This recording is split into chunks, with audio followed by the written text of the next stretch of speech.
रूहानी ताकतें हमारे आसपास हमेशा मंडराती रहती हैं। उनकी एक अलग ही दुनिया होती है जो वास्तविकता में तो दिखाई नहीं देती, लेकिन कुछ घटनाओं से महसूस जरूर होने लगती है। ऐसी ही एक हवेली के भूत की है। दरअसल एक पुरानी हवेली है जिसमें कई साल पहले राजा महाराजा रहा करते थे, लेकिन अब वह वीरान पड़ी है क्योंकि उन राजाओं के वारिस देश से बाहर जा चुके हैं। हवेली की हालत जर्जर हो चुकी है, अब उसे मरम्मत की जरूरत है। इसके लिए शासन के नोटिस के अनुसार संपत्ति के मालिक को सूचित किया जाता है। कुछ दिनों में पूर्व राजाओं के वारिस में से एक लड़की हवेली में अपने बच्चे के साथ दाखिल होती है, जो कि उस जमाने के राजा के नाती की लड़की थी। उसका नाम उर्मिला था। उसके पति की कार एक्सीडेंट में मौत हो चुकी थी। अब वह विधवा हो चुकी है, लेकिन उसके पास उसका एक बेटा है जो 8 वर्ष का है और वह भी अपनी माँ के साथ हवेली आया है। हवेली बहुत विशाल थी, इसलिए उसकी साफ सफाई के लिए कई मजदूर बुलाया गए, जिन्हें चप्पे चप्पे की सफाई करने का ठेका दिया गया। किसी को नहीं पता कि हवेली के कोने कोने में कितने खूनी रहस्य छुपे हुए हैं।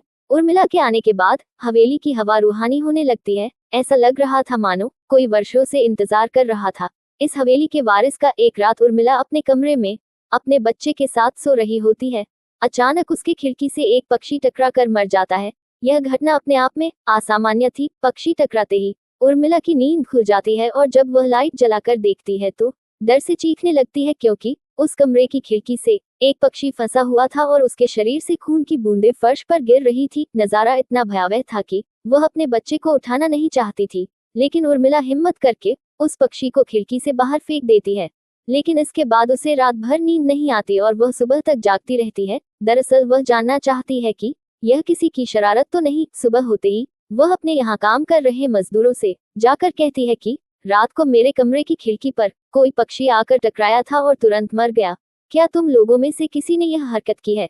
क्योंकि पक्षी खुद ब खुद तो खिड़की से नहीं टकरा सकता। मजदूर कहते हैं, नहीं, हमने तो खिड़की से नीचे किसी पक्षी को मरा हुआ नहीं देखा। हम तो अभी वहां से चले आ रहे हैं।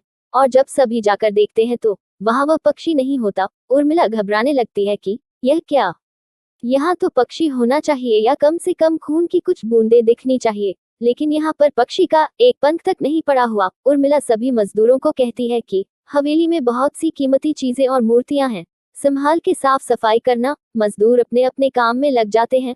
उर्मिला अपने बच्चे के साथ कमरे में टीवी देख रही होती है कि अचानक हवेली की छत से एक मजदूर नीचे गिरता है। उर्मिला को अचानक लोगों की आवाज सुनाई देती है।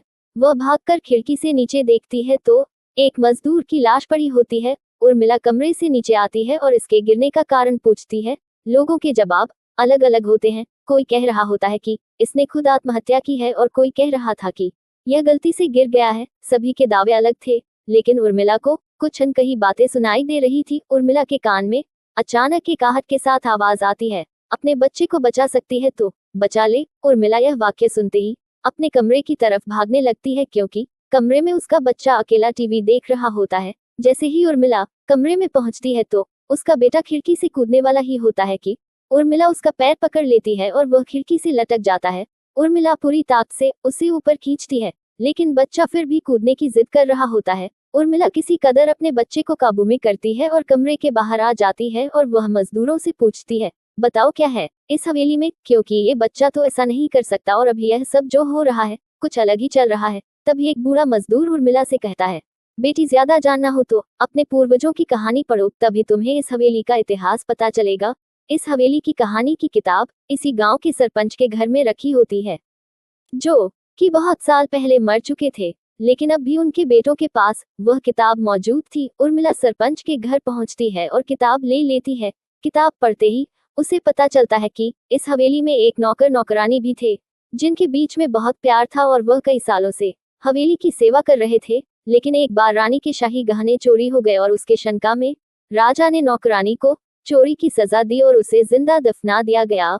उसके गम में उसके पति ने भी अपनी जान दे दी और उसके 1 महीने बाद ही उस राजा ने अपनी ही तलवार अपने गले में घुसेड़ कर आत्महत्या कर ली। उसके बाद छोटे मोटे हादसे हवेली में होने लगे, जिस वजह से यह हवेली हमेशा के लिए बंद कर दी गई। कई सालों के बाद वहां कोई आया है, जिससे वहां रहने वाली आत्माओं को मौका मिल गया फिर से बदला लेने का। उर्मिला हवेली का रहस्य जानकर यहाँ से जाना चाहती है, क्योंकि उसे अपने बच्चे की चिंता है। इसलिए वह रात में ही कार लेकर एयरपोर्ट के लिए निकल जाती है।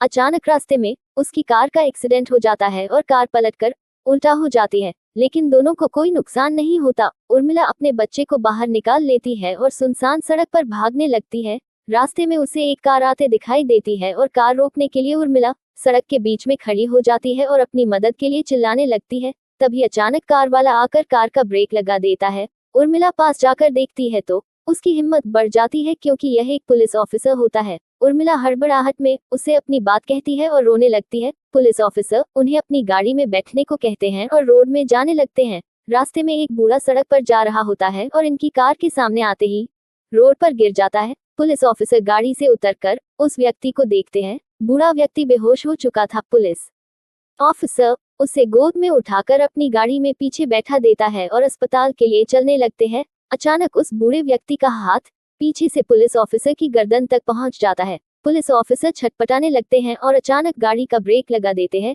गाड़ी की स्पीड कम होने की वजह से कार वहीं खड़ी हो जाती है और ऑफिसर अपनी गन निकालकर बूढ़े की तरफ निशाना लगाकर गोली चला देता है। बूढ़े की सर में गोली लगने से भी उसकी जान नहीं जाती है। महिला और पुलिस ऑफिसर दोनों समझ चुके थे कि यह कोई भूत है। भूत को देखते ही उर्मिला अपने बच्चों को लेकर बाहर निकल जाती है और इसी बीच पुलिस ऑफिसर भूत की पकड़ से अपने आप को छुड़ाने में कामयाब हो जाते हैं। पुलिस ऑफिसर के बाहर निकलते ही तीनों बाहर रोड से भागने लगते हैं और कुछ देर भागते हुए उन्हें सड़क के किनारे जगमगाती लाइट्स दिख रही होती है। पुलिस ऑफिसर उर्मिला से कहते हैं कि मैडम यह एयरपोर्ट है, जल्दी चलिए। उर्मिला अपने बच्चों को लेकर एयरपोर्ट के अंदर पहुंच जाती है। एयरपोर्ट पहुंचते ही उर्मिला की जान में जान आ जाती है क्योंकि पुलिस ऑफिसर की बहादुरी की वजह से उसके बच्चे की जान बच गई थी। लेकिन हवेली में भूतिया ताकतों का आधिपत्य अभी तक बना है और इसी के साथ खूंखार भूतिया कहानी खत्म हो जाती है।